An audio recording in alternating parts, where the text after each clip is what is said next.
Depois desse período, você teve um longo período do seu trabalho, que é uma fase bem mais reflexiva, não sei como você definiria isso, muitas vezes artes com pouquíssimo texto, quase nada de texto, tem uma mudança, né? Você praticamente sai de história em quadrinho e vai para algo muito mais artístico, às vezes não eram nem mais tiras, era um desenho único, aliás, você segue fazendo isso, né? É, por que teve? Foi uma coisa consciente? Você cansou? Ou tava de olho em outra coisa? Como que foi essa mudança? Eu, eu me vi cansada de fazer o trabalho que eu vinha fazendo, de desenhar caricaturas, desenhar personagens com narigões e olhões e fazer piadas, né? Toda tira tem que ser uma piada. Uhum.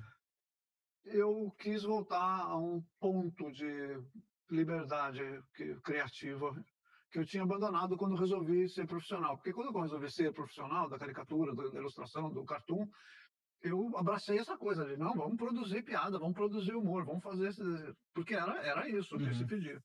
E eu cheguei num ponto que eu falei, que eu achei que isso estava me cansando e não estava me satisfazendo.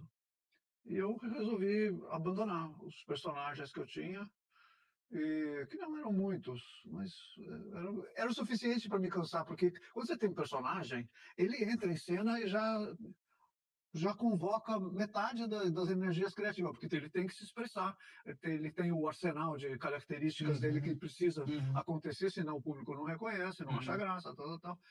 Então, todo esse modus operandi que é, tanto estimulador quanto limitador, me cansou, e eu resolvi voltar, não não ser jovem, mas a lidar com a arte de um modo livre, como eu lidava. E eu descobri que existe muito o que fazer nesse terreno. É possível criar narrativas com um formato da tira, mas que proponham outra leitura, que proponham uma outra atitude de quem lê, de quem faz. Né? Teve um estranhamento do seu público de... Teve. O pessoal reclamou? Zero Hora cortou. Não queria mais seu trabalho. Tribuna de Vitória cortou. Ficou só a folha. Tinha a folha. E o público ficou reclamando na internet? Porque você abandonou os personagens? Sim. Cadê os piratas? Cadê o Overman? Não tem mais graça. Não tô entendendo. Não tô entendendo. E o Angeli também entrou nessa. Também é. Você arrastou o Angeli pra essa? Eu arrastei o Angeli. Aí ficou aquelas duas tiras ali sem graça. E a folha bancando. Vamos embora. E os leitores, de vez em quando vinham umas cartas assim, indignadas, né? Chutar esse pessoal daí. Não dá para entender nada que estão fazendo. Pois é, mas não sei, eu acho que os tempos ajudaram os leitores, uma outra parcela de leitores se apresentou também, né? Porque o público é uma coisa que muda também. Sim. Eu entrevistei a Cissa Guimarães aqui e eu queria remeter a entrevista dela e as declarações que você já deu também. Ela perdeu um filho muito jovem, assim como você também. Você já deu declarações em entrevistas que também essa perda ajudou você a dar essa mudança artística, né? Isso te ajudou, de algum modo, quer dizer, a refletir sobre, será que é isso mesmo que eu tenho que fazer? Ou como é que foi esse processo? O meu filho morreu em 2005. Foi um acidente de carro, né? Um acidente de carro. E eu cheguei a pensar em parar de fazer qualquer coisa. Assim, tudo perdia o sentido. Assim, o que eu vou fazer agora, sabe? Mas alguma coisa eu tinha que fazer, né? Então eu resolvi continuar desenhando, sim. Mas a guinada eu já tinha começado a dar antes da morte dele, então não tem esse vínculo, assim, não. Não tem esse vínculo direto, assim. Eu tinha começado a pensar nessa direção. A morte do Diogo fez com que eu radicalizasse esse momento e pensasse, não, eu quero continuar a desenhar. Quer continuar a desenhar? Quero continuar a desenhar. Mas é o seguinte, eu vou continuar a desenhar uma coisa que vale a pena. Eu quero fazer do meu trabalho um trabalho que eu sinta que tem uma correspondência comigo. E daí eu fiz esse gesto de aposentar personagem e aposentar um modo de construir roteiros também. E é isso, as primeiras reações foram muito... Depois aconteceu que eu me apresentei como travesti.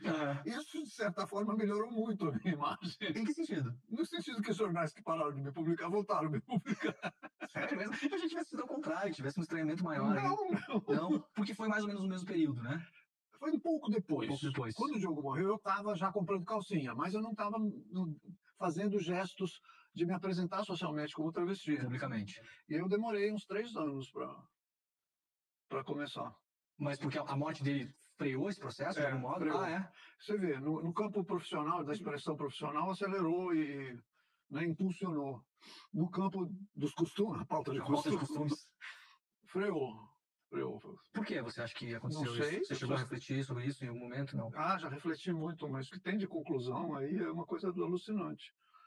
Eu não sei nem, eu não sei nem justificar com uma tese só a minha transgeneridade, porque para mim é um gesto que tem muitas camadas, tem muitos motivos.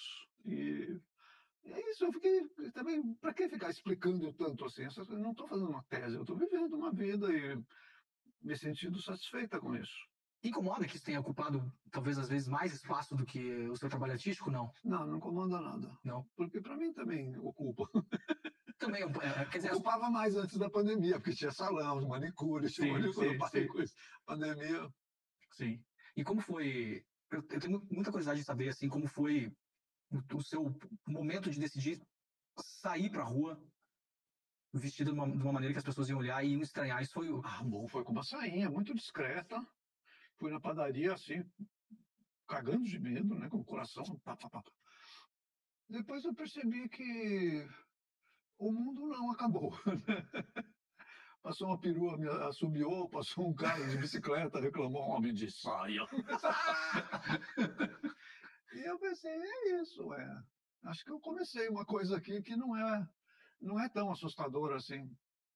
Foi um dia que você decidiu e depois você voltou a se vestir como homem ou daquele dia pra frente? Eu passei durante um bom tempo fazendo o que se chama crossdressing, que é uma prática onde as pessoas se vestem, se travestem, se compõem, se maquiam, se montam, né?